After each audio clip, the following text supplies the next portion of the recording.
On dit bonsoir, messieurs, dames. Bonsoir. Merci d'être là alors qu'il fait un temps superbe, de vous enfermer pour nous, merci. Moi, je suis très heureux d'être aux côtés de Lucien Toun parce que le début de mon travail a commencé avec Lucien Toun. Nous nous sommes rencontrés en 79, donc ça fait très longtemps.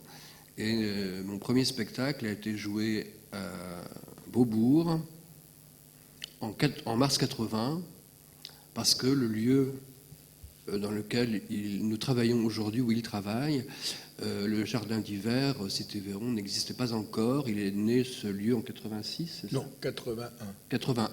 Mais juste avant l'élection présidentielle. Juste avant l'élection présidentielle. Donc, ensuite, Lucien m'a présenté à France Culture. Lucien avait une émission, le nouveau répertoire dramatique, où il m'a fait le plaisir et l'honneur de faire créer beaucoup de mes pièces, en tout cas, pendant très longtemps. Et ces textes étaient réalisés par un monsieur qui s'appelait Jean-Pierre Collat, qui est décédé depuis et qui a été le réalisateur de toutes ces pièces et qui m'a aussi engagé comme acteur, parce que j'étais aussi à l'époque acteur et auteur. Donc récemment, 2 pièces de moi viennent d'être jouées à Théâtre Ouvert, après le Théâtre de la Ville, qui se sont associés pour l'occasion, donc ça aussi c'est assez beau à dire, 2 théâtres dans Paris qui s'associent autour d'un auteur. Et donc on vient de terminer samedi, c'est très récent, et on a joué 2 pièces, De l'amour et Sous les arbres, que d'ailleurs j'ai mis une de ces pièces en scène, De l'amour. Voilà, j'ai fait l'introduction, Lucien. À toi de nous raconter ton aventure Théâtre Ouvert qui a commencé en 1971. Non, mais rassurez-vous, je ne vais pas vous raconter 40 ans, ça fait trop long. Hein.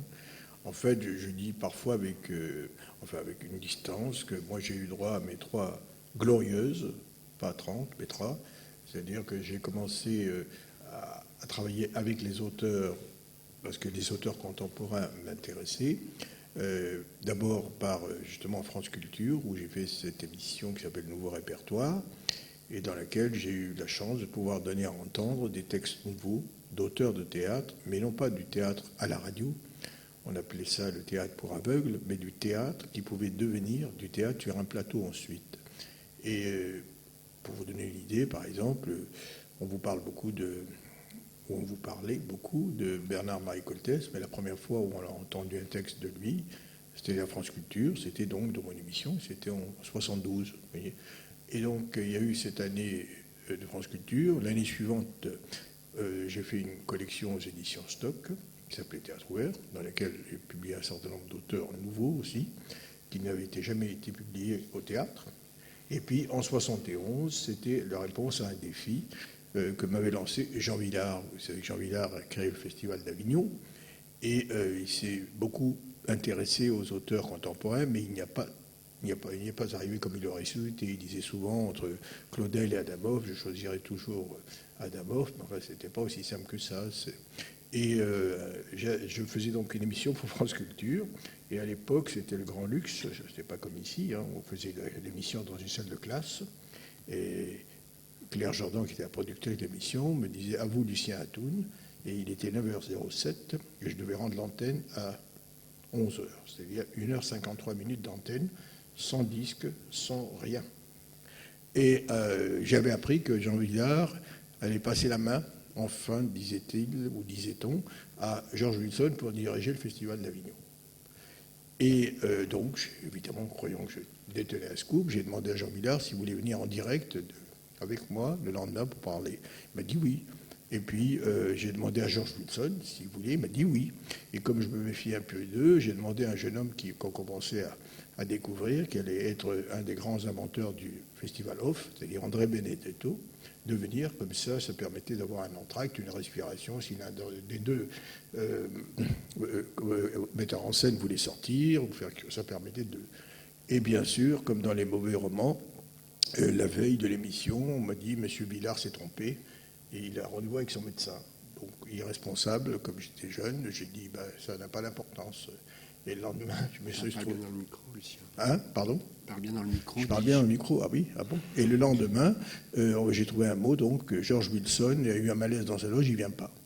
Donc 1h53 d'émission en direct avec Benedetto. Je peux vous dire que les sueurs froides étaient là.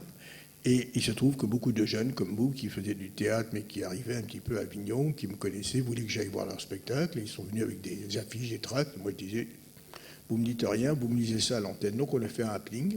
C'est une émission formidable, mais j'étais tellement fatigué que j'ai bu 2 litres d'eau et j'ai dit je rentre à Paris. Et bien sûr, comme dans les mauvais sitcoms, là, au moment où je mets la clé dans le moteur, enfin pour démarrer, on frappe, et c'était Jean Villard qui me dit regardez maintenant, etc. Bref, il m'a dit je vous mets, voilà, c'est authentique.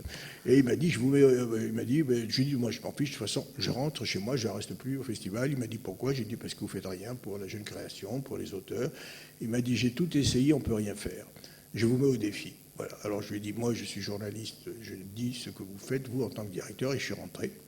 Et il a eu sûrement raison, parce qu'à l'automne, j'ai appelé Paul Puyot, son administrateur, j'ai dit, Villard m'a lancé un défi, ben voilà. Et 2 jours après, Puyot m'a appelé en me disant, Villard veut te voir tout de suite. Donc il m'a reçu chez lui, rue de l'Estrapade, et je lui ai donc proposé ce qui allait devenir, enfin c'était un théâtre de création, mais je lui ai dit, voilà, on va commencer par une formule, c'est que je vais appeler la mise en espace. Comme ça, c'est un test. Si ça répond à quelque chose, on le saura, et on cessera de faire des colloques, des lectures spectacles, etc. Et puis si ça ne marche pas, eh ben, donc on s'arrêtera. Et si ça marche, eh ben, on sait qu'il y a des auteurs en France. On n'est pas obligé d'aller chercher en Allemagne ou en Angleterre en disant qu'il n'y en a pas. Voilà. Et qu'on sait que le public aussi s'y intéresse. Et j'ai donc proposé cette mise en espace, qui est une forme nouvelle et que beaucoup de gens ont recopié après. Et il m'a donné un lieu qui s'appelle la chapelle des pénitents blancs, voilà, qui était une chapelle désaffectée où on était 4, Micheline Atoun, le régisseur Ricardo Marquez et Paul Meuf, l'administratrice, et on a vraiment arraché. On a trouvé des ossements de religieuses qui avaient été enterrées il y a des années. Enfin, c'était assez extraordinaire. Et avec les gradins du stade, on a construit un espace. Et du jour au lendemain, ce lieu est devenu un lieu couru.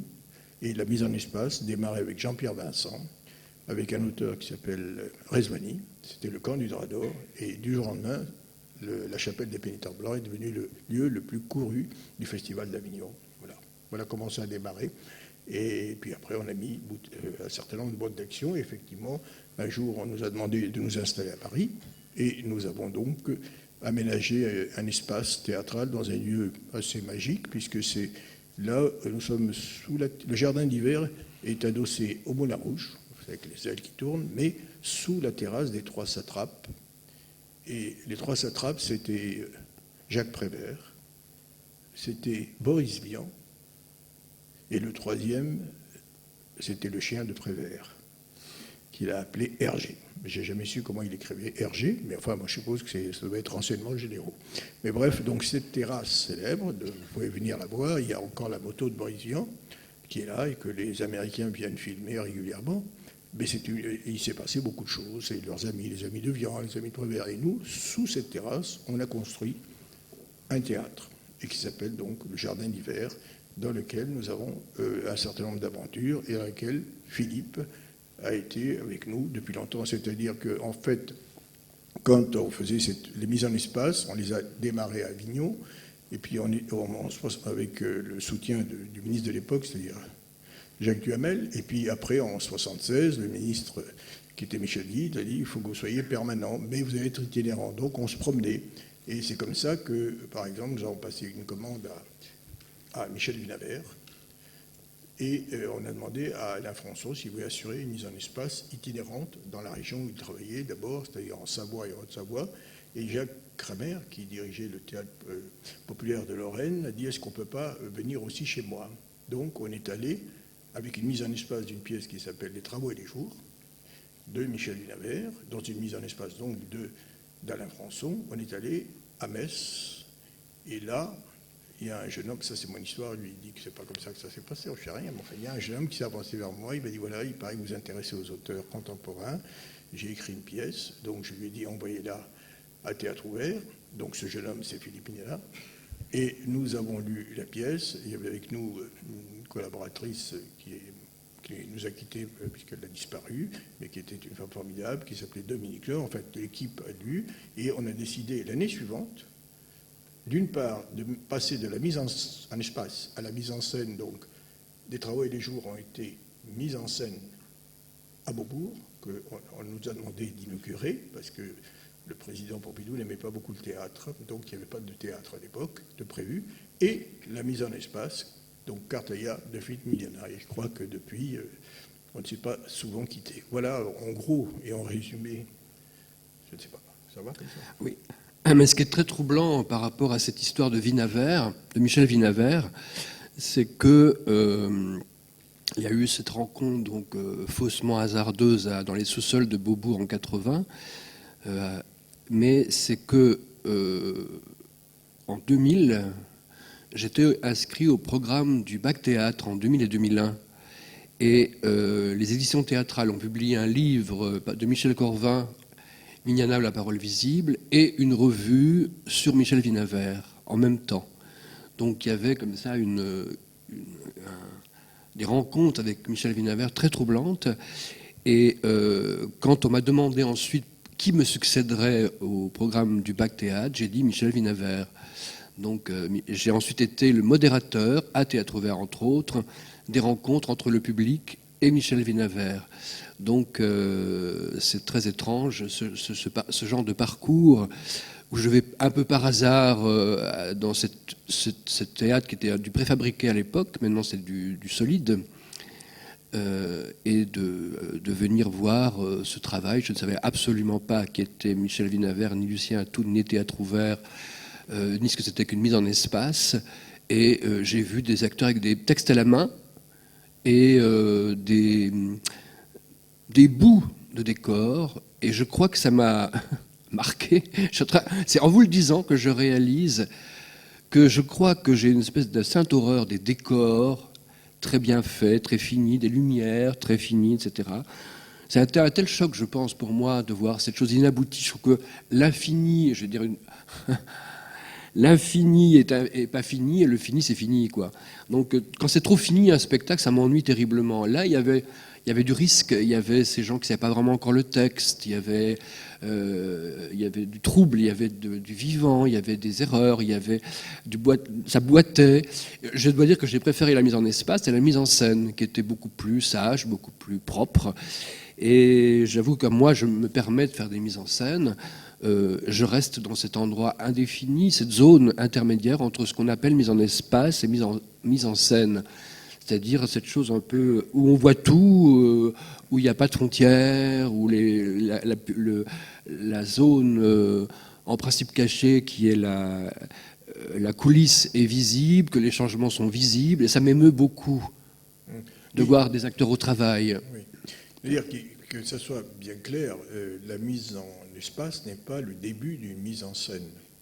C'est un travail particulier, c'est une forme scénique particulière, où les comédiens travaillent pendant une douzaine de jours, consécutivement, très à fond, pour essayer de défricher, de sortir les lignes de force et peut-être des lignes de faiblesse, pourquoi pas, d'un texte. Et d'où la nécessité du dépouillement, parce que c'était aussi une époque où on disait que tout le monde était créateur. N'oubliez pas que je viens de vous dire 71, donc on était dans la lancée de ce qu'on a appelé les années 68.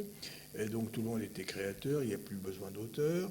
Et puis il y avait aussi des gens qui, par exemple, lorsque vous montiez, quelqu'un montait une pièce d'un nouvel auteur ou une nouvelle pièce, comme elle n'a pas de passé, il n'y a donc pas de référence. Vous pouvez vous promener dans le monde entier, tout le monde vous racontera Roméo et Juliette. Pas vu, pas lu, mais tout le monde connaît Roméo et Juliette. Voilà.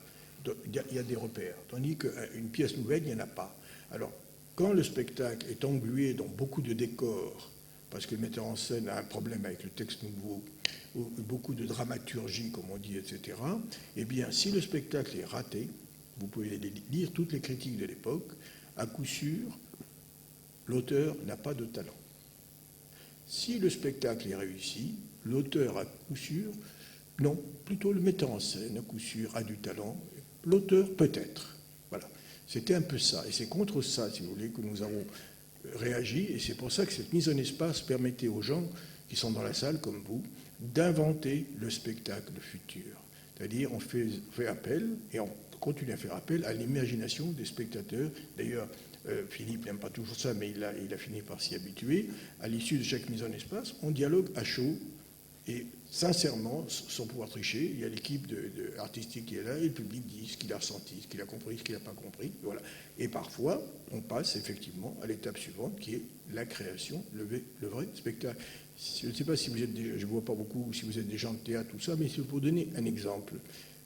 C'est que pourquoi on fait fonctionner l'imaginaire. Comme par exemple, puisqu'on a évoqué les 40 ans, il y a le candidat d'or. Dans le candidat d'or, c'est la cérémonie du chat qui voulait fêter l'Empire, et donc Rezvani a voulu ridiculiser toute cette cérémonie, et il faisait venir dans sa pièce les grands du monde, et alors chaque fois qu'un homme célèbre, un chef d'État arrivait, il faisait jouer des trompettes d'Aïda. Alors dans une chapelle des pénitents blancs, pour une mise en espace, impossible de jouer avec des trompettes d'Aïda, c'était complètement ridicule. Donc on a dit rien, la Champération ne dit rien, mais comme il y a un lien particulier entre l'écrit et la dramaturgie et la scénographie, on se rendait compte dans le travail qu'il manquait quelque chose. Et c'est à ce moment-là qu'un comédien, Maurice Bénichou, avec un décorateur, d'ailleurs costumier Patrick Cochetier, sont allés dans ce qu'on appelait les nouvelles galeries. Ils ont acheté un petit bateau en plastique à 1000 francs anciens, et dans lequel on soufflait. Alors, au lieu d'avoir une trompette, on faisait bouh, et les gens dans la salle riaient, et donc ça apportait une indication dramaturgique. Voilà. Et après, bon, vous savez, par exemple, aujourd'hui, il y a beaucoup de gens qui disent mise en espace, et ça invente, tant mieux, tant mieux. Moi, personnellement, je suis ravi qu'on dise mise en espace, mais l'essentiel, c'est de s'y tenir. Et c'est vrai, tu as fait allusion tout à l'heure, on va faire à Avignon une rencontre, animé par un philosophe homme de théâtre qui s'appelle Denis Guénoun, parce que lui, il dit, oui, bien sûr, Théâtre ouvert a permis de connaître des auteurs pour la première fois. C'est vrai que je vous ai dit Coltès, Mignana, Lagarce, Grimbert, enfin, je peux vous citer toute une liste. Et tu as fait connaître, je crois, en France, Thomas Bernhardt. Ah oui, je suis le premier à... Et là, je t'en suis reconnaissant, parce que c'est un auteur que j'aime infiniment, un grand auteur allemand, autrichien plus exactement, qui est mort en 89, qui est né en 31, et qui pour moi est une source d'inspiration permanente. Et qu'est-ce qu'on a pu se faire insulter à France Culture quand on a écouté. Il y a une pièce magnifique de lui qui s'appelle L'ignorant et le fou, et qui raconte une histoire de rapport un peu compliqué dans une loge avec une cantatrice, avec un médecin, etc. Pièce superbe. Mais j'ai eu beaucoup de mal à l'imposer, et après il y a eu beaucoup de Thomas Bernhardt, mais tant mieux, voilà. Donc voilà, si vous voulez. Vous savez, il ne faut pas non plus mythifier le plateau nu, c'est très important. L'expression vient de Jacques Copeau, qui a créé le Vieux Colombier, et qui a décidé donc de défendre l'idée du plateau nu. Et il y a une histoire qu'il raconte dans son journal, et que j'aime bien raconter parce que je la trouve intéressante. C'est qu'il dit qu'un jour, il a répété une pièce de Shakespeare avec le roi et la reine, et les comédiens ne donnaient pas ce qu'ils voulaient. Et alors il a dit, mais qu'est-ce qui ne va pas? Et à ce moment-là, la comédienne qui joue la reine a dit, maître, moi je vais vous dire ce qui ne va pas. On ne peut pas jouer cette scène debout. Alors Copeau dit, apportez 2 sièges. Et à ce moment, on entend le régisseur qui dit, le régisseur c'était Louis Jouvet, qui dit, ça y est, les concessions commencent. Voilà, et ça mérite réflexion, et c'est très intéressant. C'est le rapport, si vous voulez, l'écrit confronté au plateau. Il faut savoir jusqu'où on peut aller dans la nudité, et jusqu'où il ne faut pas aller dans la lourdeur. Parce qu'en définitive, c'est pour ça que j'ai aussi parlé de mise en espace, c'était par opposition à la mise en scène, pour qu'on comprenne bien, mais c'est aussi, je crois que ce que font des auteurs comme Philippe Miller, par exemple, c'est de se rendre compte qu'il y a un espace qu'il faut savoir habiter, bien sûr, avec les mots et avec le corps de l'acteur. Mais c'est l'espace qu'il faut conquérir, ici comme ailleurs. Et l'espace tue peut-être aussi une imposture, donc c'est très délicat à manipuler. Mais je voulais raconter une petite histoire aussi, à mon tour, qui m'a été, en tant que jeune auteur débutant, extrêmement intéressante dans cette mise en espace de chambre qu'a fait Alain Françon à Théâtre Ouvert en 1986. Il y avait une actrice qui s'appelle Christine Murillo, que vous connaissez peut-être, qui joue beaucoup à Paris au Rond-Point. Qui était à la Comédie Française. Qui était à la Comédie Française à l'époque, et qui lisait ces 6 monologues côte à côte, qui se passent dans le même lieu. Et je m'étais fait un peu plaisir, en tant que jeune auteur, de parler, je crois, d'un état de bonheur ou quelque chose comme ça. Et elle me dit, elle arrête la lecture, elle me dit, tu as mis toute ton âme à écrire ça. C'était 10 lignes à peu près. Et moi, pensant recevoir un compliment, je dis, avec un air idiot sans doute sur le visage, et ah oui, oui, oui. Et elle me dit, bah t'as tort, tu devrais le couper, ce truc-là, parce que tu vois, c'est trop. Et j'oublierai jamais, jamais cette leçon de théâtre par une grande actrice, parce qu'il ne faut jamais se faire plaisir dans l'écriture. C'est une vraie rigueur, c'est un vrai travail, c'est une partition comme en musique très rigoureuse. Il ne faut pas de gras, il ne faut pas que ça déborde. Il faut garder la note, il faut garder les rails. C'est un travail de sculpture, d'architecture, de partition musicale. J'ai beaucoup appris. Ça m'a évidemment, je suis devenu pâle sans doute ou mal dans ma peau. Tout le monde a un peu ricané. Mais je n'oublierai jamais cette leçon. Et ensuite, j'étais aussi acteur, je vous l'ai dit, et je travaillais, curieusement, encore Michel Vinavert. Et c'est mon corps qui a découvert Vinavert, c'est-à-dire mon corps d'acteur, mes muscles, mes nerfs, qui ont découvert le plaisir d'entrer dans un paysage. D'ailleurs, Michel Vinavert parle de pièces paysages. Et j'ai compris alors, en tant qu'acteur, qu'un paragraphe de théâtre, une réplique un peu importante, qu'on appellera petit monologue ou paragraphe, c'était un matériau qu'il fallait, comme un bâtiment, qu'il tienne debout sur ses petites pattes de bâtiment. Il faut que Vinavert tressait à l'intérieur de sa partition des noms propres, des mots triviaux, des mots professionnels ou intimes, qui faisaient comme ça une structure pour qu'au finish, ça ressemble à la parole vraie des gens. Et c'était très difficile pour l'acteur de saisir l'ensemble de toutes ces données-là. Et quand je l'ai enfin joué en spectacle, et que l'écrivain a remplacé l'acteur, c'était encore une autre leçon pour l'écriture, une leçon d'écriture. Donc je dirais que la mise en espace ou la mise en œuvre d'une pièce est souvent passionnante. Et d'ailleurs, après cet échange entre le public et la troupe travaillante, quelqu'un avait dit demandé à Alain Françon « Pourquoi vous avez monté Mignana ?» Et il a pris un temps de réflexion, il s'est gratté la joue et il a répondu « Parce que ça fait du bruit ». Alors il y a des copains qui m'ont dit « Les vaches avec toi, Alain Françon ». Je dis « Mais vous rigolez, c'est superbe. C'est un bruit, chaque auteur fait un bruit particulier.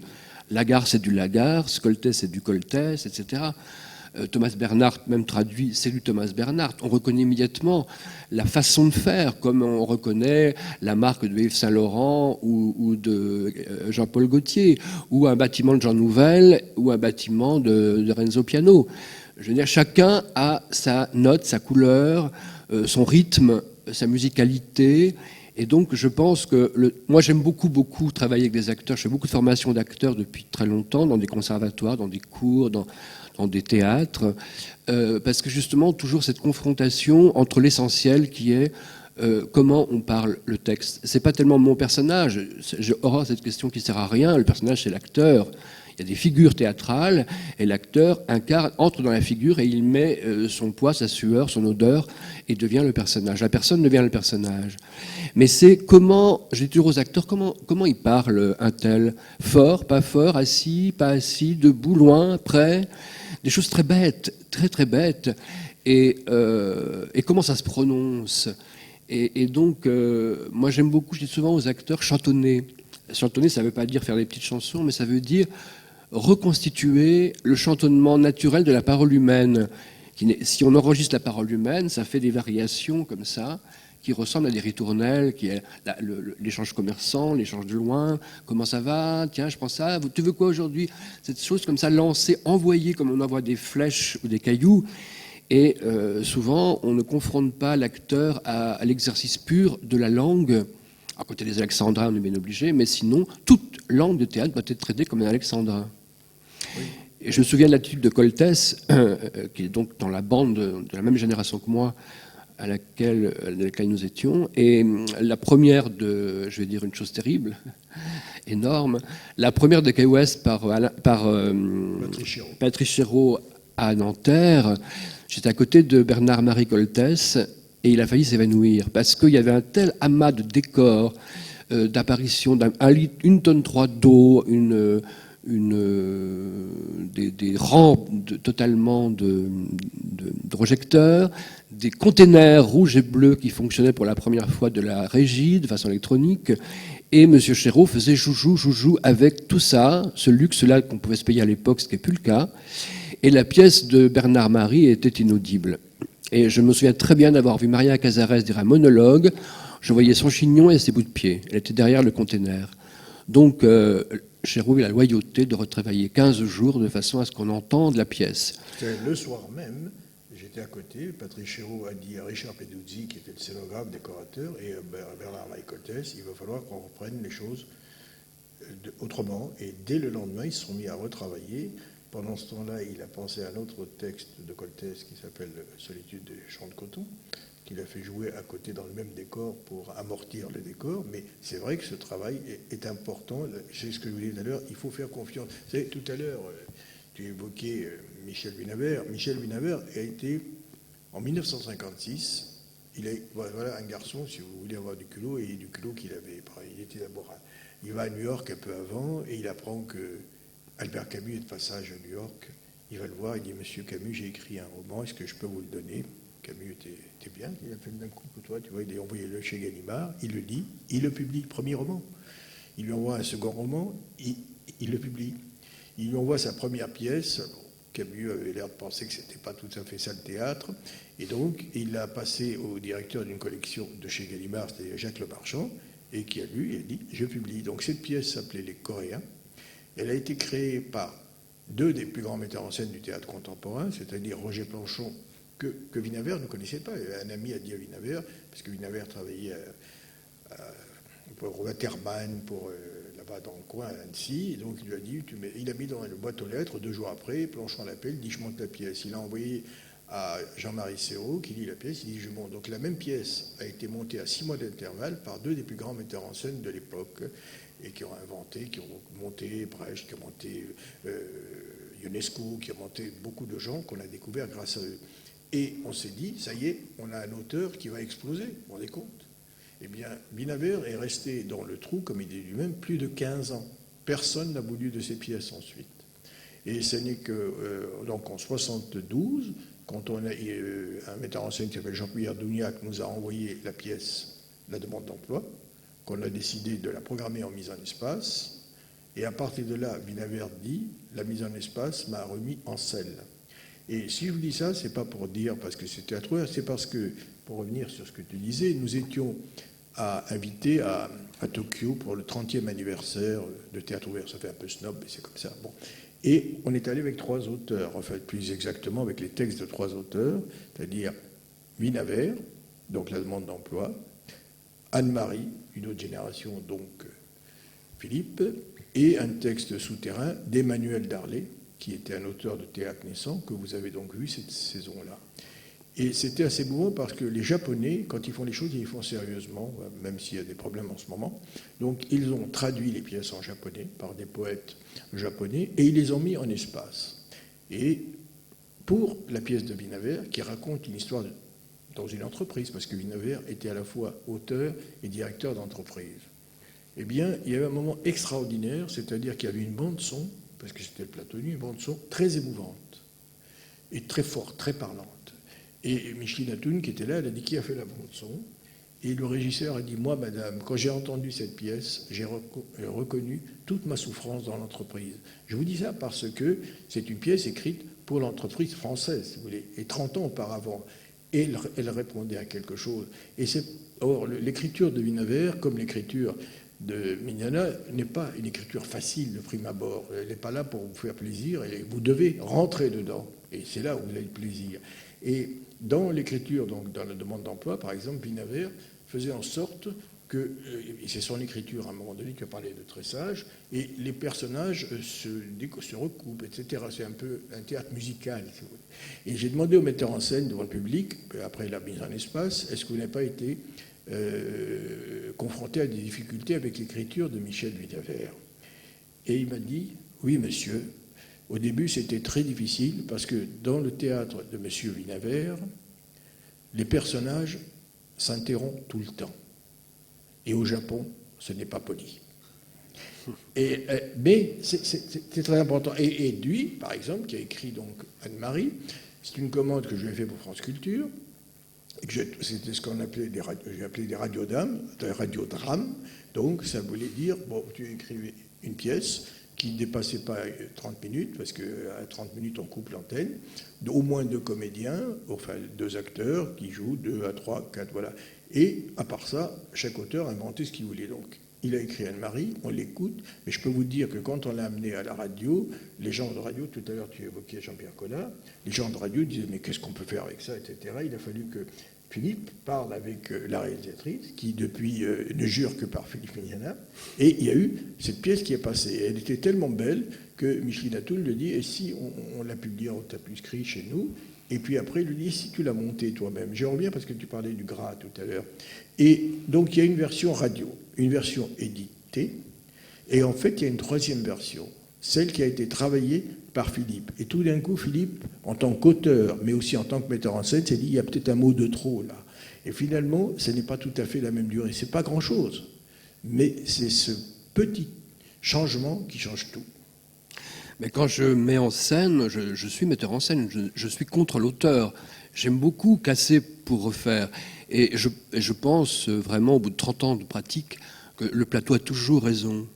Et je viens de monter de l'amour, donc, et entre la version éditée à l'Arche récemment et ce que j'ai monté, il y a des différences. D'abord, j'ai fait des coupes, parce qu'on devait ne pas dépasser 1h05, 1h10, parce qu'il y avait 2 spectacles de suite aux Abbesses, puis à Théâtre Ouvert. Et donc, il est nécessaire de respecter le timing, le rythme de la scène. Il y a quelque chose, il y a dans cet espace magique qu'est la scène. Tout à l'heure, nous étions sur le grand plateau que nous faisait visiter Romaric, et il y a une telle harmonie, il y a quelque chose de supérieur, je dirais, par les dimensions, par l'atmosphère qui se dégage. Il y a on peut pas faire n'importe quoi. Il y a quelque chose qui ne peut se faire que là. Alors si ça peut se faire que là, il faut adapter ce qu'on a fait à son bureau ou dans son lit pour le plateau et pour les corps des acteurs et la voix des acteurs. On tripatouille Shakespeare, on tripatouille plein d'auteurs. Pourquoi on tripatouillerait pas son propre texte? Et alors les auteurs, des fois, ils ont peur, ils ont dit mais il va. Et par exemple, sur De l'amour, c'était une comédienne qui n'a pas pu le faire parce qu'elle avait un autre projet. Et c'est une autre comédienne, c'est Anne Mosas, grande actrice, qui a remplacé. Et du coup, c'était plus la même voix, c'était plus le même corps. Alors, je disais, on faisait des séances de lecture, et je disais, tu vois, Océane, tu pourrais me redire ça, s'il te plaît? Elle le disait. Je dis, alors on va changer ça, ça, ça. Là, il y a 2 lignes de trop. Elle me dit, ah bon, mais pourquoi? Je dis, je ne sais pas. Je te dis qu'il y a 2 lignes de trop. Il faut les enlever, et je sais à peu près où. Alors, je les enlevais. Je dis, mais non, tu peux recommencer, s'il te plaît. Et il y avait une fluidité qui n'existait pas avant, qui est maintenant éditée comme ça, ceci dit. Hein.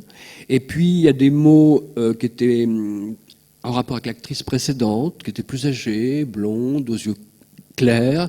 Océane est grande, brune, aux yeux foncés. Elle est très droite. L'autre n'était pas très droite. Ajoute, donc tu racontes tout, dis qu'elle est très belle. Elle est très belle.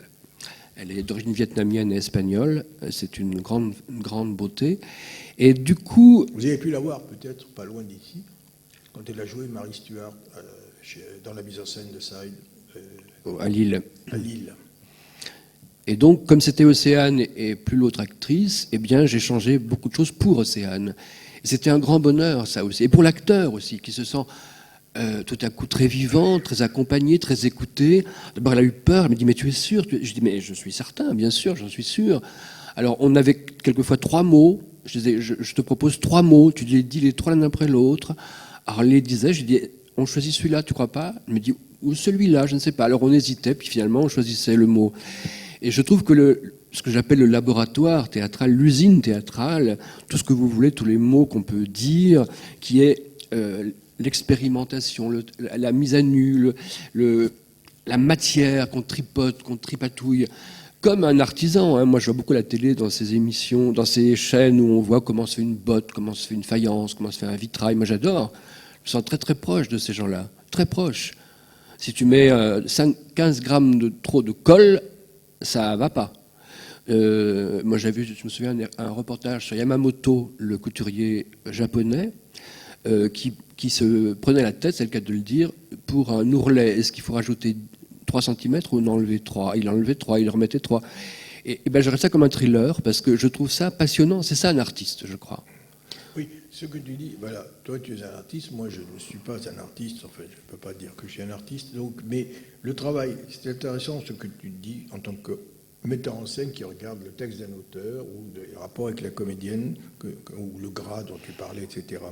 Nous, à Théâtre Ouvert, aucun d'entre nous n'est un auteur raté qui essaye de faire écrire la pièce qui n'arrive pas. On n'est pas des concurrents, on essaye simplement d'être des lecteurs qui essayons de comprendre ce que, nous semble-t-il, l'auteur a voulu raconter, quel est son projet. Et je raconte une anecdote, j'ai eu deux anecdotes pour vous expliquer que c'est pas facile et c'est formidable en même temps. On parlait tout à l'heure de Lagarce. Quand Lagarce, il avait 19 ans, quand il nous a envoyé les textes, il rentrait à l'université. Bon, à Théâtre Ouvert, il n'y a pas de comité de lecture, tout le monde lit. Bien sûr, le régisseur lit, mais il lit beaucoup moins, évidemment, que Micheline Atoun ou Pascal Gâteau, qui s'occupent plus particulièrement de la dramaturgie. Donc c'est tombé sur moi. Je lis, et c'était vraiment débilitant, parce que j'avais l'impression de lire du sous-Ionesco, du sous-Shakespeare, etc. Mais c'est important. Il fallait aller jusqu'au bout. Il faut essayer d'aller jusqu'au bout.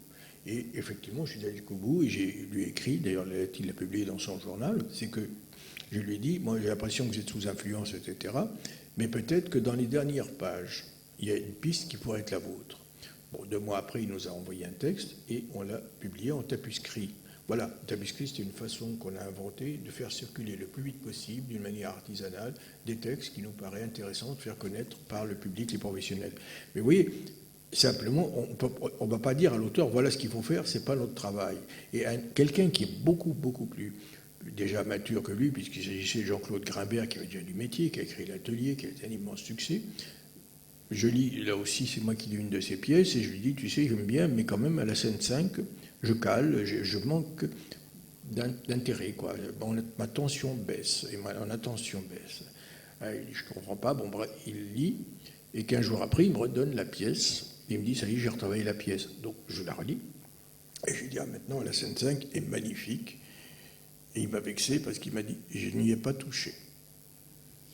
Alors, il m'a dit, mais comme Lucien, je sais comment tu lis, je me suis dit, c'est qu'il y a un problème. Et le problème, c'est qu'en fait, la scène 5 devait être préparée par la scène 3.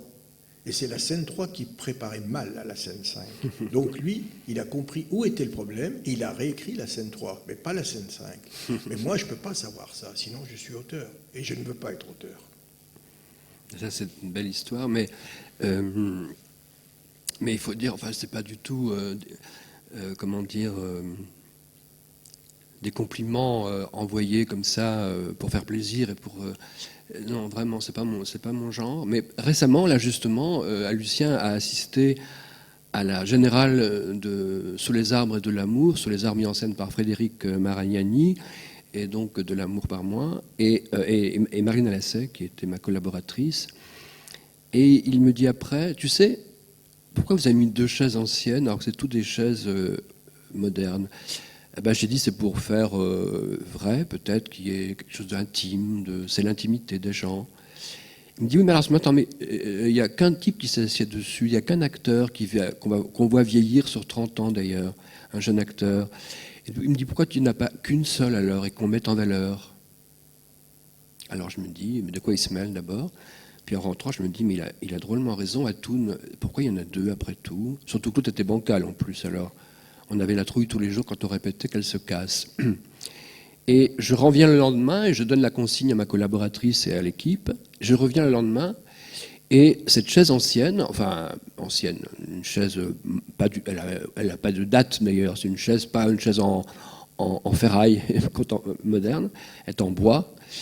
Et je vois qu'ils avaient quand même mis, parce que toutes les chaises étaient recouvertes de vêtements, enfin je voulais que ça ressemble à une salle de répétition qu'on vient de quitter. Ça m'aime toujours de voir quand les acteurs font la pause, une salle de répète qu'on vient de quitter momentanément. C'est toujours très touchant, les vêtements traînent, les sacs, les brochures, et je trouve que c'est du vivant, c'est bien. Et Marilyn avait accroché, ma collaboratrice, un des vêtements dessus. Je lui dis, mais qu'est-ce que ça veut? Ah non, mais il ne faut pas. Elle me dit, mais c'est où le problème? J'ai dit, écoute ce que Lucien dit. Il a dit, c'est une chaise qu'il faut mettre en valeur. Si tu mets, comme aux autres chaises, un vêtement accroché, on ne la voit plus. Ah bon? Ah ben oui. Donc on a enlevé, on l'a rendue telle qu'elle était en tant que chaise, et il y avait un plaid dessus, parce que c'est la chambre, la chaise, pardon, d'une des figures. Donc, non seulement il a l'œil sur la syntaxe, la grammaire et la dramaturgie, mais aussi, à force d'en voir des spectacles, il en a eu plus que moi, je suis sûr, même pas une question d'âge, une question d'intérêt. Et donc, il a vu ça. Et puis, dans le spectacle de Frédéric Maragnani, il a vu un truc de lumière qui ne fonctionnait pas. Donc, il était là aussi pour dire « Ah, je trouve que… » Mais bon, je trouve ça généreux d'oser dire ça à la générale, alors que c'est très frais, c'est à peine prêt, c'est fragile, les gens tremblent. Et de nous dire ça en disant « Bon, mais c'est un magnifique travail ». Après, il l'a dit seulement après, même le lendemain d'ailleurs. Et donc, je dis ça simplement parce que le théâtre, c'est ça. Je dirais que c'est des fois des détails, c'est une série de détails mis côte à côte, et qu'une pièce ou un spectacle, ça bouge.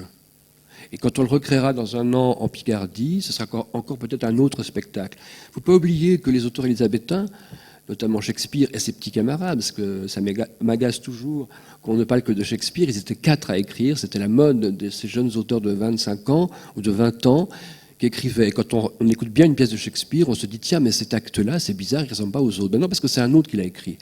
Et très malin, Shakespeare, il a tout récupéré. C'est son biographe qui le dit, c'est pas moi, je fais que répéter.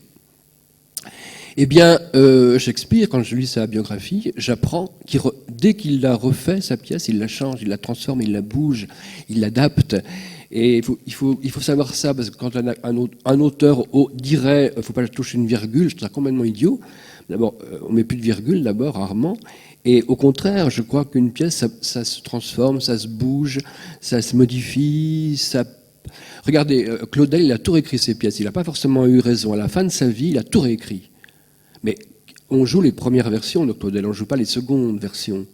Donc le souci de l'auteur, je crois, c'est toujours que la pièce ne soit pas dans le tiroir avec de la naphtaline, que la pièce soit toujours en train de respirer, d'exister, d'être au présent. Et c'est aussi politique, ça, d'être au présent, de jouer au présent, de travailler au présent pour un public de vivants avec des vivants. Là, ce qui est triste, c'est qu'on ne vous voit pas. Vous voyez qu'on vous regarde dans les yeux, mais on ne vous voit absolument pas. Je peux dire si c'est un homme ou une femme, mais c'est tout. Je ne peux rien dire d'autre. Je voudrais revenir sur ton exemple de Claudel et ton exemple de Shakespeare, différent. C'est-à-dire que Claudel, par exemple, on disait qu'il est très difficile de jouer du Claudel, c'est pas une... Bon. Et j'avais rencontré Jean-Luc Barrault, qui a été donc un des premiers à imposer Claudel, pour ne pas dire le premier, et il m'a dit que lorsqu'il a rencontré Claudel, il lui a dit voilà, parce que Claudel lui a envoyé son texte en disant c'est vous qui allez la monter. C'était le Solier de Satin, et Barrault a dit oh, non, on ne peut pas dire, c'est pas naturel ce que vous écrivez là. Et l'auteur, Claudel, qui connaissait rien au théâtre, parce qu'il a fait des indications sur le théâtre, des indications complètement ridicules. Par exemple, il avait prévu qu'on pourrait faire au rideau, baisser le rideau, et puis avoir des danseuses qui forment le rideau en tutu, de façon à ce que ça bouge un petit peu, etc. Voilà, c'est vous dire. Mais sur le plan de la langue, c'est ça qui est important. Et alors, il a dit, Barrault m'a dit, il m'a commencé à me dire comment on dit les choses. Et tout d'un coup, je me suis mis à apprendre mon métier, et ça devenait naturel dans ma bouche. Bon, c'est vrai que, vous voyez, c'est pas aussi simple que ça peut être très formidable, cette rencontre, parce que l'auteur peut pousser le comédien à jouer autrement. Et c'est quand Coltès a écrit La nuit juste avant les forêts, et il a été notamment joué par Richard Fontana, qui était un des acteurs fétiches et importants de la comédie française. Je ne sais pas si vous connaissez ce texte, il y a 40 minutes, pratiquement pas de ponctuation, enfin c'est une histoire à tenir comme ça. Et je lui ai demandé s'il avait des difficultés. Il m'a dit au début, la technique de l'auteur m'était étrangère, mais il a fallu que je me plie à la technique de l'auteur. Mais le résultat, il m'a dit que lorsque je suis revenu à la Comédie Française pour jouer Beaumarchais ou Victor Hugo, c'est la technique que j'ai apprise ou réapprise avec l'écriture de donc Coltès que j'ai utilisée pour jouer les classiques. Et ça, c'est important. Et quand tu parles de Shakespeare, c'est vrai qu'on se dit Shakespeare est un classique, mais on oublie que Shakespeare est resté au purgatoire pendant un siècle. Là, si vous voulez, il faut faire du théâtre pour son temps, comme l'a dit Ajourila, j'ai fait du théâtre de mon temps pour les gens de mon temps. Et on ne sait pas, c'est l'histoire qui sélectionne. Qu'est-ce qui est contemporain, qu'est-ce qui est avant-garde. Moi, mon exemple que je cite souvent, je le prends comme ça, je suis tranquille, je ne prends pas un auteur de théâtre. Donc, je prends un sculpteur. Et ce n'est pas un type d'aujourd'hui, quelqu'un d'aujourd'hui, je prends Michel-Ange. Donc je suis tranquille, personne ne peut me contester. Et je me souviens d'avoir été à Florence, à la galerie de l'Académie. Si vous y allez, vous avez à l'entrée de cette salle, donc qu'on appelle la galerie de l'Académie, vous avez des sculptures qui sont des esquisses, c'est-à-dire des grands morceaux c'est comment, non, c'est pas du bois, non, c'est de la pierre, mais dans lesquels on voit des visages qui ont l'air de devoir sortir, mais qui ne sont pas encore sortis, parce que c'est le travaux que faisait Michel-Ange pour faire un monument qui sera le tombeau qui sera d'ailleurs au Louvre. Il y a un tombeau authentique. Et bien, je peux vous dire qu'entre l'objet classique que vous pouvez voir au Louvre et cette œuvre en devenir, personnellement, je me sens contemporain de cette œuvre inachevée, mais en devenir, et ça ne m'intéresse pas beaucoup de voir le tombeau du pape tel qu'il a été terminé, livré et payé, et qui est au Louvre. Voilà. Mais quelquefois, le metteur en scène peut être un mauvais conseiller, parce que je pense à la pièce de Genet, Les Bonnes, une pièce que je n'aime pas beaucoup d'ailleurs, je trouve ça très bavard, et j'étais allé voir la version de Philippe Adrien au Vieux Colombier, où jouait Catherine Niegel, entre autres, et je lui dis, qu'est-ce que c'est chiant, cette chambre à coucher qu'on voit tout le temps, qu'est-ce que c'est ennuyeux et moche. Elle me dit, ah, mais tu sais que c'est un diktat de Jouvet qui voulait que son décorateur fasse une chambre à coucher, Christian Bérard, très très baroque et très kitsch. Ah, parce qu'elle me dit, mais non, mais la pièce ne se passe pas du tout dans la chambre, elle se passe dans l'antichambre.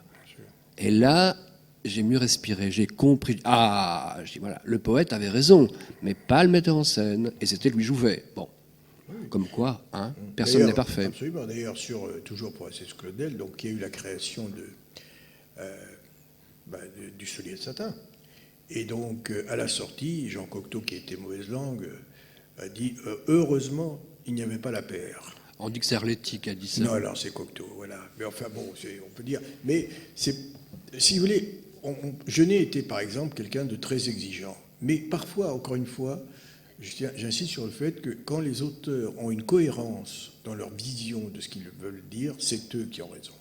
Madeleine Renaud m'a raconté que quand ils ont créé Les Paravents, d'abord, ils ne voulaient pas que ça soit créé par Roger Blin, ils ne voulaient pas, enfin bon, c'était très compliqué.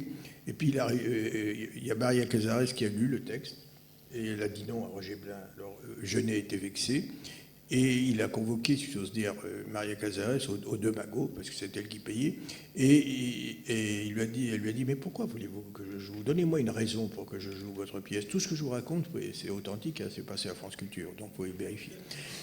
Et il lui a dit, donnez-moi une raison. Et il lui a dit, mais parce que vous serez ma fenêtre dans la pièce. C'est très fort, ça a l'air idiot, c'est très fort. Elle a dit oui. Mais alors, après, je ne sais pas si vous connaissez Les Paravents, mais il y a une scène où tous les soldats vont monter au paradis. Et donc, il est dans la salle, il assiste à une des répétitions, et il voit les soldats qui montent et qui essaient de ne pas faire de bruit parce que l'escalier est en bois. Hein. Et il dit à Madeleine Renaud, il faut que les soldats aient des godillots. Et il dit, mais comment des godillots, ça va faire du bruit, on va les entendre dans la salle. C'est Madeleine Renaud qui m'a raconté, donc il lui a dit, s'ils n'ont pas de godillots, j'interdis ma pièce. Donc, ils ont eu des godillots. Eh bien, personne n'a entendu le bruit des godillots, mais je peux vous garantir que les comédiens ont joué autrement cette montée aux enfers ou au paradis, comme on voudra. Vous savez que on ne sait pas très bien. Tout à l'heure, je citais Cocteau, et Cocteau, on lui a dit, avec cette vie dissolue que vous avez, vous n'avez pas peur de finir à l'enfer plutôt qu'au paradis. Mais il a répondu, ça m'est égal, j'ai des amis dans les deux endroits. Et donc, si vous voulez, donc dans le jeu des acteurs, c'était différent. Leur corps était différent, il fallait qu'ils fassent attention. Il ne fallait pas qu'ils fassent du bruit avec les godillots sur du bois. Et c'était magnifique. Et donc, C'est Jeunet qui avait raison. Alors, parce que dans les anecdotes, Mais pourquoi pas? j'ai entendu ça à la télévision, hein, je n'ai pas fréquenté Edwige Feuillère. Elle racontait qu'elle ne savait pas comment jouer Isée dans le partage de midi. Elle est allée voir Claudel qui n'y connaissait rien au théâtre, mais qui lui a dit « Ah, mais elle fait du cheval !» Alors d'abord, il a dit « Mais il est fou, pourquoi il me dit ça ?» Mais elle monte en Amazone. Alors d'abord, elle a mis 48 heures à se dire « Mais est-ce que c'est pas... » Et puis elle a compris effectivement qu'une femme à l'époque qui montait à cheval en Amazone, avec que des hommes, c'était quelque chose de scandaleux. Donc elle a compris la parole de l'auteur et elle a pu jouer Isée dans cette brutalité, cette sauvagerie qu'on a vue dans des extraits ou des vieux films de Lina. Et je trouve ça, c'est toujours ce genre de petites choses comme ça qui font avancer l'histoire du théâtre. Et je trouve ça très, très rigolo et très touchant. Justement, c'est une femme très sensible, très intelligente et très à l'écoute. Et elle s'intéressait toujours aux jeunes auteurs, enfin, bon, même si elle n'arrivait pas à les monter. Mais c'était une femme qui avait beaucoup d'humour parce qu'elle elle a joué une pièce de Cocteau, L'Aigle à deux têtes avec Jean Marais, et elle était très amoureuse, sans l'être, enfin je ne sais plus très bien, de Jean Giraudoux. Et donc, un jour, elle me dit, voilà, vous savez comment j'ai appris la mort de Jean Giraudoux, me dit-elle. Je dis non. Elle me dit, voilà, j'étais dans ma loge, il y a Jean Marais qui vient me voir, il me dit, c'est bizarre, je viens d'avoir un coup de téléphone de Jean Cocteau, et le message c'était, allô, Jean, ici Jean est mort. Et il a fallu décrypter et comprendre qu'il s'agissait de Giraudoux. Voilà. Mais ça l'a beaucoup marqué. Et moi aussi. Mais puisqu'on a des lumières, vous n'avez pas de questions à nous poser? Parce qu'il est 7 heures là. C'est pas parce qu'il est 7 heures, parce Nous, que on nous a dit de 6 à 7. Ah non, on n'est pas payé. Non, mais je plaisante. On n'est pas à l'usine, hein, ici. Hein. Non, si des gens veulent poser des questions, parce que je pense que s'il n'y a pas de dialogue, c'est dommage, parce que j'ai vu que certains d'entre vous prennent des notes, à moins que d'autres fassent des croquis, on ne sait pas. Mais, voilà, mais s'il y a des questions, moi, personnellement, je suis pour le dialogue, parce que je ne suis pas un auteur, justement. Comment? Non? Oui? Non, vous n'osez pas? Mais par exemple, tout à l'heure, quand j'ai raconté, vous, monsieur, là, qui est au premier rang, quand j'ai raconté l'anecdote de Cocteau et du soulier de satin, vous avez ri. Parce que ça vous a fait... Mais vous avez noté quelque chose. Qu'est-ce que vous avez noté, là? D'ici, je ne peux pas voir. Hein. Oui, allez-y. Comme ça m'aidera à dire autre chose une autre fois. Non? Bon. Ah, mais là-bas, le micro, attends, ah, on vous apporte le micro. Tenez, ben voilà, on vous apporte un micro, comme ça, on vous entendra mieux dans la salle. J'ai noté qu'on avait joué la première version. Oui. Bien qu'il ait transformé. Oui, oui, c'est important, oui. Il n'y a pas de questions? Non? Ah, c'est pas de question. Non, vous voulez... On vous dit bonsoir. Non, alors continue, raconte. Vous voulez qu'on compte? Oui, qu'est-ce que vous voulez qu'on dise? Non, mais vous allez aller... Lucien aime bien les questions. Oui, moi j'aime bien les questions. Bon, allez, Ah, moi, oui. je me dévoue pour une première question. J'aimerais revenir sur la circulation des textes de théâtre, en fait, Oui. puisque c'est posé aussi la question avec les tapuscrits, cette aventure et cette circulation. Oui. Peut-être nous raconter un peu plus aussi cette aventure éditoriale aussi. C'est-à-dire que si vous voulez un théâtre ouvert, bon, d'abord, il faut savoir qu'il faut d'abord aimer, si vous voulez, les choses. Bon, nous, pendant des années, théâtre ouvert qui n'existe pas, c'était notre appartement. C'est-à-dire que Micheline, tous les mois, on recevait des auteurs qui nous donnaient des textes à lire. Et avant même, rue de Rennes. Ah oui. Voilà. Et ça me permettait de voir la recette du vieux colombier. Je dis, tiens, ça marche mal ce soir, bon, etc. Et on lisait parce qu'on avait un intérêt personnel. Et on expliquait aux auteurs. Moi, je me rappelle d'un texte que j'avais lu. C'était la première pièce d'un auteur. Ben, c'était donc, en fait, la première pièce qu'il a jouée, c'était la pièce de Jean-Claude Grimbert. Ça s'appelait Mathieu Legros. À l'époque, il était comédien chez la compagnie Fabry. Et il s'embêtait beaucoup. Et comme il était considéré comme un mauvais comédien, il ne savait pas quoi faire. Et puis tout d'un coup, il a écrit une pièce. Il a pensé qu'ils allaient la jouer. Ils n'ont pas joué. Et donc, un metteur en scène s'y était intéressé. Il me l'a donné à lire. Je lui ai dit, ça se casse un peu la figure. La deuxième partie, il m'a dit, je vais te dire, le metteur en scène, et je reviens à ton histoire de plateau. Et le metteur en scène a dit, oui, Atoun a raison, mais on va faire ça en répétition, on va arranger ça. C'est faux. On n'arrange pas, on réécrit pas une pièce. On peut enlever le gras, rajouter, mais on réécrit pas. Donc le travail, d'abord, le metteur en scène doit lire un texte que l'auteur dit être la bonne version. Il doit y croire à ça. Voilà. Alors nous, donc, on a fait ce travail, ce qui fait que on reçoit les manuscrits, on les lit, on rencontre les gens. Mais quand on est théâtre ouvert, c'est la même équipe qui gère un théâtre, le Jardin d'hiver, et qui est aussi éditorialiste, si j'ose dire. C'est-à-dire que nous recevons environ 600 manuscrits par an. On essaye d'aller jusqu'au bout, de lire tout ça et de répondre. On a une règle, c'est qu'on répond toujours aux auteurs. Parce qu'à l'époque, vous savez, il y a une époque, c'est pour ça qu'il y a eu les tapuscrits, où les auteurs écrivaient une pièce, allaient chez un organisme qui s'appelait Compère, qui n'a rien à voir avec les compères, mais qui se faisait payer cher, et ils repartaient avec 40 exemplaires. Et les auteurs, naïvement, ou avec amour, envoyaient leurs textes à tel metteur en scène, tel directeur, dans l'espoir que... Et puis, ils n'avaient pas de réponse très souvent, et finalement, ils n'avaient même plus de manuscrits à eux. Donc, c'est pour ça que tout d'un coup, on s'est dit, il faut que les textes circulent pour de bon. Vous savez, il y a une histoire superbe. Il y a un directeur de théâtre qui a pris le studio des Champs-Élysées, il a fait le ménage, et il a trouvé une enveloppe au nom de son prédécesseur, et pas ouverte.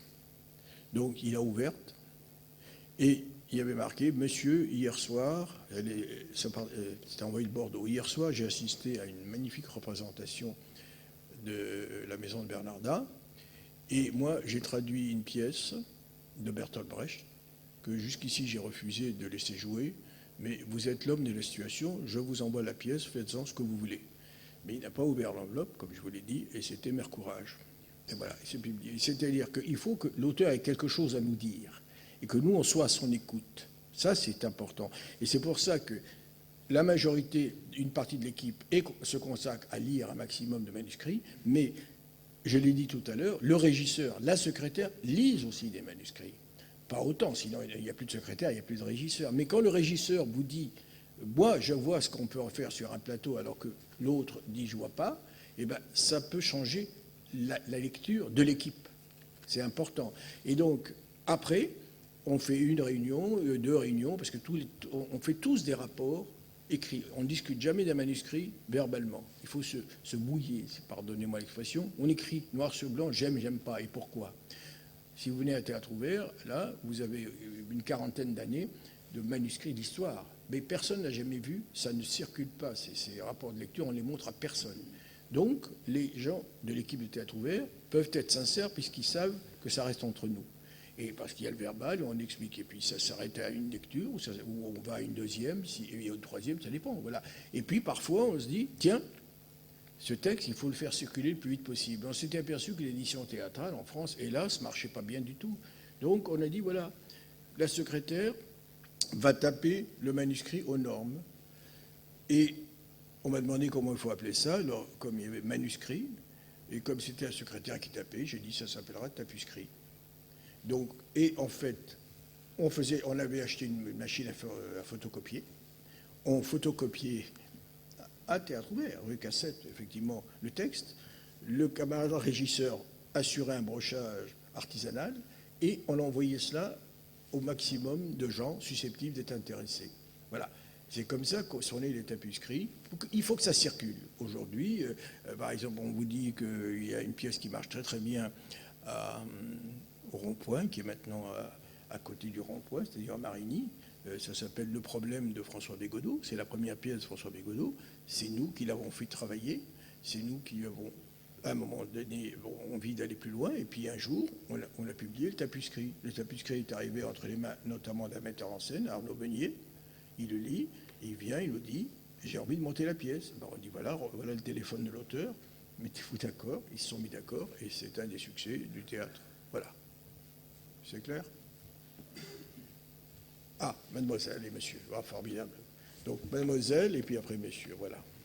Bonsoir. Bonsoir. Bonsoir. Moi, je suis venue ce soir parce que j'ai lu récemment une lettre de vous à Jean-Luc Lagarce. Ah oui. Et ça m'a beaucoup touchée dans la revue Europe. Oui. Et c'est pas vraiment une question, mais j'avais envie de vous entendre parler de Lagarce, que j'ai découvert, et ça a été un vrai choc de lecture. Écoutez, Jean-Luc Lagarce, et Philippe l'a évoqué, je vous ai dit tout à l'heure, moi je l'ai connu par la Poste, 19 ans. Bon. Et c'est un garçon qui a eu beaucoup de mal à s'imposer. On a fait avec Jean-Luc Lagarce, tu le sais, tout, des tapuscrits, des mises en voix, des mises en espace, même des spectacles. Et je me souviens d'un jour, parce qu'il a participé à un concours, on lui a déconseillé d'y participer parce que c'était une pièce. Il voulait faire une pièce, mais le directeur du festival n'aimait pas l'acteur principal, donc il a fait autre chose. Et il est venu avec un texte qui n'était pas terrible. Il a écrit une pièce, Vague souvenir de l'année de la peste. Et il assiste à un travail, parce que nous faisons beaucoup de travaux avec les lycéens, mais aussi avec l'université, etc. Et l'université de Nanterre, en séminaire chez nous. Et ils ont donc choisi cette pièce. Et il écoute son texte, de nouveau, qu'il a écrit des années avant. Et il me dit, c'est terrible, j'ai écrit cette pièce il y a 10 ans. À l'époque, j'ai donc parlé de la peste qui arrive et qui est apportée par un étranger. C'est la vraie histoire. Il dit, mais maintenant, il y a le Front National et il y a le METEC, l'émigré. On va croire que c'est une parabole que j'ai écrite pour récupérer une situation d'aujourd'hui. Vous voyez ? Et il va falloir que je retravaille tout ça. Malheureusement, il nous a quittés quelques mois après. C'était quelqu'un qui avait une exigence formidable et qui n'oubliait pas qu'il était, comme il me l'a dit souvent, fils d'un milieu ouvrier et protestant. Il a un point commun avec le camarade Philippe, c'est Sochaux, Montbéliard, d'ailleurs c'est assez curieux. 3 des auteurs les plus importants du théâtre français aujourd'hui. Je ne sais pas à quoi ça tient, c'est donc Philippe, heureusement, qui est avec nous, mais Coltès a été beaucoup dans ces régions-là. Hein, il est de Metz, Coltès, il est de Metz, voilà. Où j'étais prof, moi. Il est de Metz, et voilà, et bien cette région de l'Est, et Jean-Luc Lagarce, qui est aujourd'hui l'auteur français parmi les plus joués dans le monde, et même, j'ai appris récemment, vous vous rendez compte, qu'il est à l'agrégation de littérature, pas de théâtre.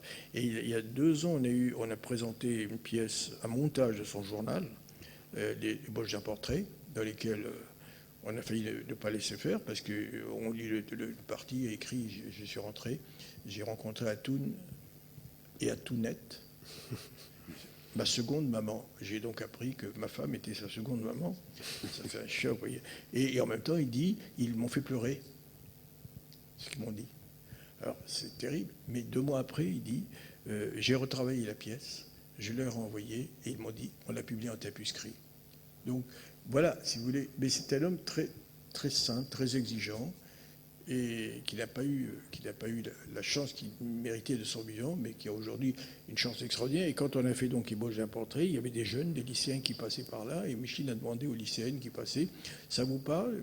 Et ils nous ont dit à Micheline, et aux camarades qui étaient à côté, mais c'est notre langage à nous d'aujourd'hui. Je peux vous dire que c'est quand même étonnant d'entendre des lycéennes dire que ce qu'elles entendent sur un plateau, dans la langue de Lagarce, ça leur parle et c'est leur langue. Comme d'ailleurs, moi, ce que j'aime dans le travail de Philippe, c'est que je me sens au même niveau, j'ai l'impression que c'est ma langue chaque fois qu'il me parle. Et je n'ai, vous voyez, mais pourtant, il est exigeant, il change tout le temps. Vous savez, entre le premier texte, on a parlé de Cartaïa et de la Bourse, je peux vous dire qu'il y a un chemin. 30 ans, hein. Il y a 30 ans, mais il y a 30 ans de pied à pied. Et toujours à gratter pour que apparaisse l'essentiel. Et pour que vous puissiez faire l'autre partie du chemin. Si vous ne pouvez pas faire l'autre partie du chemin, c'est qu'il s'est trompé. Voilà. Et si vous le faites, vous êtes heureuse quand même. Enfin, voilà ce que je veux dire. Mais si vous voulez en savoir plus sur les gaz, qu'elle nous écrit, on vous enverra tout ce que vous voulez depuis Théâtre Ouvert. Il était très bavard, Jean-Luc Lagarce. Monsieur, vous avez... Oui, pour revenir sur le rapport auteur-metteur en scène, que pensez-vous des auteurs qui rendent leurs textes pratiquement intouchables, comme, je pense à Samuel Beckett, par exemple, parce que j'ai lu dans une revue que Claude Régis, par exemple, aurait bien aimé monter un Samuel Beckett, mais que c'était tellement compliqué, avec les ayants droit, tout ça, qu'il a préféré laisser tomber. Une réponse? C'est vrai que Beckett, c'est un de ses marqueurs. Hein. Oui, oui. et c'est très embêtant, ça, je trouve. Parce que je trouve que il avait des idées il y a longtemps, Samuel Beckett, sur son propre théâtre, et s'il faut mettre que du gris, c'est dommage. J'adore Beckett, enfin, je le respecte beaucoup, c'est un génie vraiment, mais il est idiot là-dessus, franchement, j'ose le dire. C'est complètement. Dès qu'on veut monter Beckett, ça devient une entreprise infranchissable. Et c'est regrettable. J'ai plein d'amis qui voudraient faire entendre des textes de Beckett, qui ne sont pas forcément de théâtre d'ailleurs. Ils ne peuvent pas. Et c'est très dommage. Je ne comprends pas ça. Oui, En plus, ça s'est fait. Oui, je crois que c'était aussi le premier. Bon, il a mis en scène une certaine de ses pièces. Oui, et absolument. c'était le premier aussi à retoucher. C'est-à-dire que, non, pas tous ces textes, mais voilà, si vous voulez, pendant très longtemps, en France, faire Beckett, c'est noirceur. C'est tout sombre, c'est sans espoir, c'est terrible, quoi. Et moi, j'étais très choqué par ça.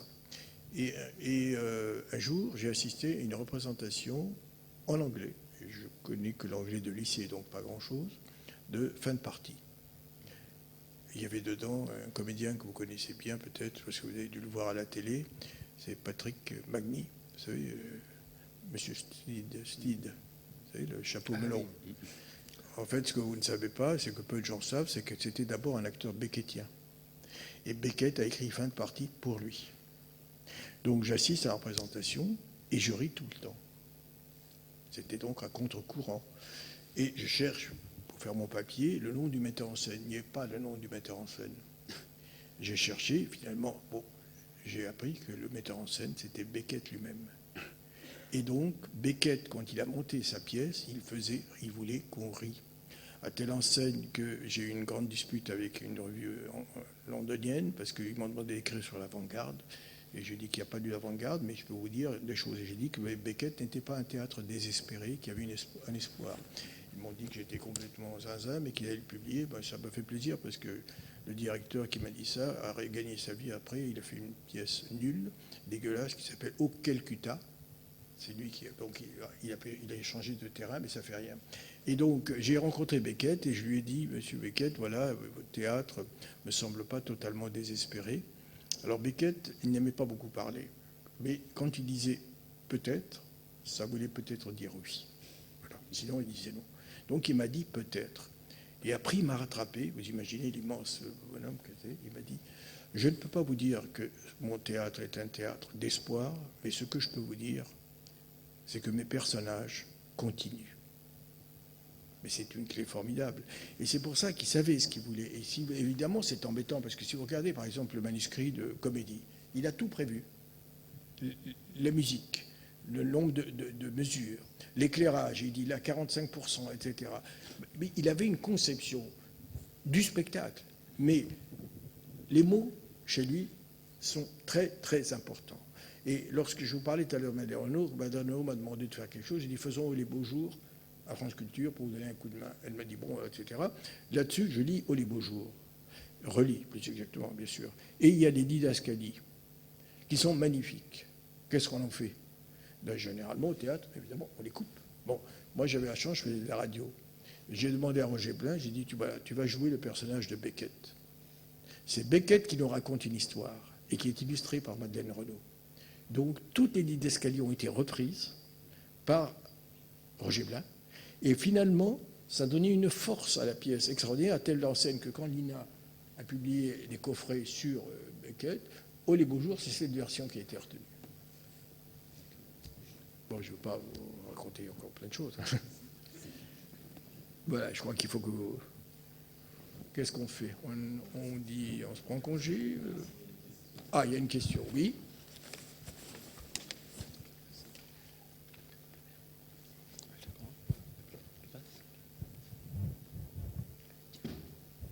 Bonsoir. Bonsoir, ça s'appelle la transmission, ça. Moi, j'ai une question pour Philippe Mignana. Je voulais savoir pourquoi vous aviez voulu écrire et pourquoi vivre avec le théâtre. Petite question. Hein. Mais je ne peux pas vous répondre Ça m'est tombé dessus, je vous ai dit tout à l'heure. Enfin, comment dire, j'avais pas le choix. Je crois que je suis né dans la lecture. Depuis très jeune, j'ai lu et j'ai été vacciné aux mots. Les mots, les livres. Je passe ma vie à lire quand j'écris pas ou quand je me mets pas en scène ou quand je forme pas des acteurs. Je peux relire 3 fois une phrase de Robert Walser. Là, je suis en train de lire Henry James, Les Ambassadeurs, un des grands romans d'Henry James. C'est tellement fort, tellement sinueux, que je lis un chapitre, puis je m'arrête, je lis un polar, après je lis un autre chapitre. Ça m'épuise. Ça m'épuise de lire Henry James. Tellement c'est... Alors là, on se rend compte que Marcel Proust a dû lire Henry James. 1899, Les Ambassadeurs, et le reste après, Proust. Donc il y a cette même profondeur, comme ça, chez les personnages, si on peut appeler ça personnages. Donc, on n'a pas le choix. Je crois qu'à un moment donné, c'est comme le jeu, c'est comme... c'est pour ça que je ne peux pas répondre, parce que je ne peux pas faire autre chose. Mais ici, il y a une chose qu'il peut dire, c'est qu'il était enseignant. Oui, j'ai enseigné les lettres, mais... oui. Oui, c'est un rapport... Non, je crois que mon premier rêve a été d'être acteur quand j'avais 10 ans.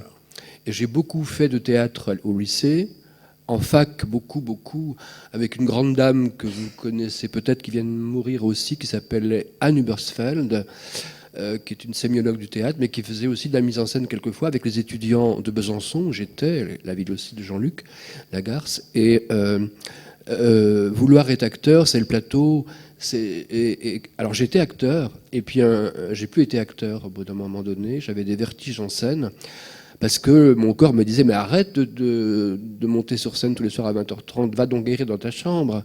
Puis ça me convient mieux au niveau biologique, au niveau tout. Moi je suis un homme de la chambre, du peignoir, etc. Donc quand on commence, on ne peut plus s'arrêter. Franchement. Oui, après, la question que tu disais là, tout à l'heure, c'est parce qu'il dit Proust. Il faut que vous sachiez que Marcel Proust, dont vous connaissez le célèbre roman, a été recalé. C'est-à-dire qu'il envoie son manuscrit chez Gallimard, puisqu'on fête le centenaire de Gallimard, et les 2 lecteurs de Gallimard, Jean Schlumberger et André Gide, ont dit qu'il ne fallait pas publier Marcel Proust. Et donc, il a été publié plus ou moins semi-compte d'auteur, et après, Gallimard l'a récupéré. Donc, vous voyez que c'est pas facile. Passer à côté de Proust, c'est pas mal. Et vous parlez tout à l'heure tu parlais de l'humour. Moi, Beckett, ça fait beaucoup rire aussi. Il est très scato, il est très drôle. Et récemment, j'ai eu le plaisir, comme beaucoup de spectateurs, d'entendre Samy Frey dire Premier amour dans un théâtre privé, l'Atelier, où tout le monde était très sérieux. Et j'ai fait comme Lucien, j'ai commencé à rire. Et je veux dire que la salle m'a suivi. Et c'est absolument magnifique parce que Samy Frey arrivait avec comme il fait toujours, avec ses pinces à vélo, son ciré. Comme il a fait, je me souviens. Et sa coche. Et il entre en scène comme il est dans la vie. Il ne se prépare pas. Il n'y a pas de décor, il n'y a pas de maquillage, il n'y a rien. Et il a 72 ans, il en paraît 10 de moins. Et il fait quasiment rien, il dit le texte. Et souvent, j'ai dit aux acteurs, contentez-vous des fois de dire tout le texte. Et de ne pas faire des élisions, de vouloir être naturaliste, réaliste. Alors on fait comme ça, comme à la télé, comme dans Plus belle la vie. Mais non, c'est pas pareil. Et donc, il dit le texte, d'abord très lentement, et puis il accélère au cours. C'est une partition, c'est de la musique. Il fait semblant de se dire, qu'est-ce que je fous là sur pourquoi je suis là. Pourquoi je suis là. Il Qu'est-ce dit un mot, un autre mot, et tout à coup, sûr. on est dans la stupeur d'une musique extraordinaire. Et par exemple, chaque fois que je lis le début d'un texte de Beckett que j'adore, d'un ouvrage abandonné, je peux le relire 100 fois, et 100 fois, je suis bouleversé.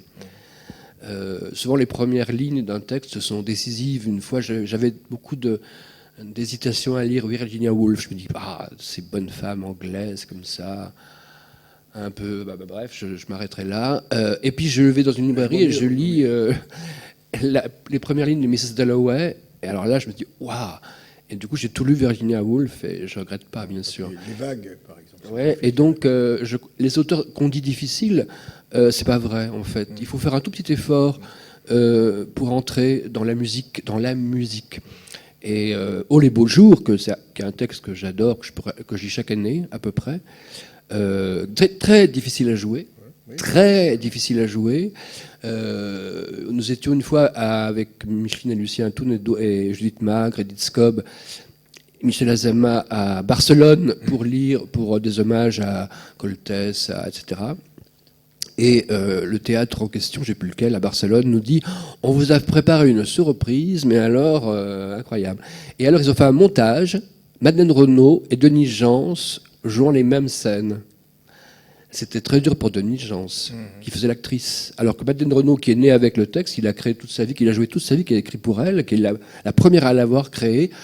Elle disait le texte, c'est tout. Elle disait le texte avec une légèreté, avec ce côté féminin parisien qu'elle avait, cet accent étrange, pointu, ce rythme de la parole comme ça qu'elle avait, elle chantonnait. Et c'était extraordinaire. Quand elle était enterrée jusque-là, elle avait la même façon de parler. Elle ne disait pas « je suis là ». Elle ne soulignait pas le sens. Elle était... Des fois, quand on veut dire le sens, on tue le sens. Elle était un peu loin du sens. Elle entrait, elle sortait dans le texte comme ça, comme une danseuse. Et un texte, c'est ça. Il faut savoir le manipuler comme un liquide précieux. Il ne faut pas le bousiller. Et alors, Denis Jans se bousillait, franchement. Et moi, j'ai vu d'autres spectacles. Et pourtant, c'est une grande actrice. Et qui a monté et qui a joué Thomas Bernard magnifiquement. Ouais. Et une fois, on devait faire un hommage à Théâtre Ouvert, toujours sur Samuel Beckett, il n'y a pas très longtemps.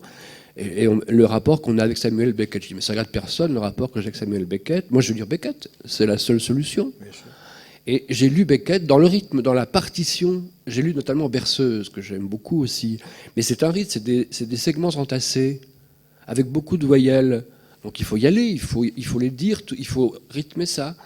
Et il y a une vieille actrice américaine qui était la compagne du spécialiste de Beckett à New York, qui me dit « Oh monsieur, vous m'avez bouleversé parce que ça fait 40 ans que je joue ça, mais je suis toujours un petit peu en larmes. » Ah, je dis « Ça c'est votre problème, madame. Moi je suis la partition, c'est tout. » Et donc c'est une façon aussi de ne pas respecter forcément l'imagerie beckettienne qui n'est pas...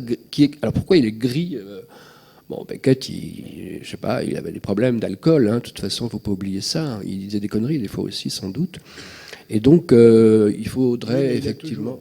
Tu vois, par exemple, tu dis Beckett, moi je vous conseille de lire Molloy, qui est un roman extraordinaire, extraordinaire. Et vous vous apercevez que entre Molloy et En attendant Godot, il y a une grande parité. Sauf que dans un cas, c'est de la littérature, il y va, et dans l'autre, c'est du théâtre. Et je vous assure qu'en attendant Godot, il faut vraiment avoir de l'imagination encore aujourd'hui pour inventer le spectacle futur. Voilà. Il y a les deux types d'écriture, selon qu'il fait du roman ou il fait du théâtre. Il n'y a pas de gros. Voilà.